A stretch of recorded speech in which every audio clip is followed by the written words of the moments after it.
جی کیسے نوبل انعام دیے؟ مثلا آپ نوبل انعام دینا تو چاہتے ہیں، لیکن آپ غزہ پہ بمباری بند نہیں کروا سکے. فلسطینی بچوں کی آنکھیں آسمانوں تک گئی اور آپ کہتے تھے اسرائیل ٹھیک ہے. یورپی ملکوں نے کہا کہ نہیں اسرائیل جاتی کر رہا ہے، آپ نے کہا نہیں ٹھیک ہے. تو آپ کو کیا انسانوں کو مروانے پر دے دیا جائے نوبل انعام، یا کس لیے دیا جائے؟ ایران پہ جنگ مسلط کی گئی اسرائیل کی طرف سے، کیا یہ بھی کوئی درست عمل تھا؟ اور وہ کہتے ہیں یہ امریکیوں کی مرضی سے کی. تو جب آپ کی مرضی سے جنگیں چھڑتی ہیں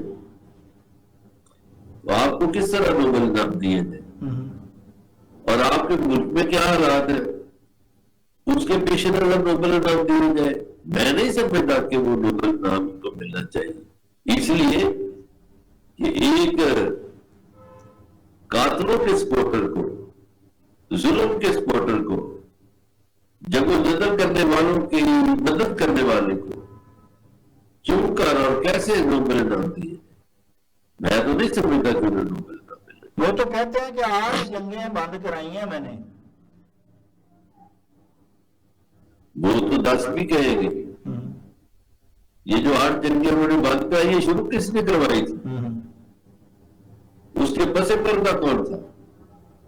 اور آپ جنگیں اس لیے کرواتے ہیں کہ آپ کا اسلحہ بکے. جب دنیا میں آپ کا اسلحہ مات کھا گیا تو آپ جنگ بند کروانے چلے گئے.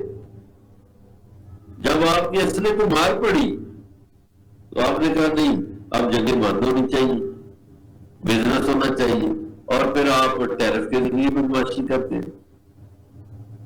تو ظلم آخر کب تک چلنا ہوتا ہے؟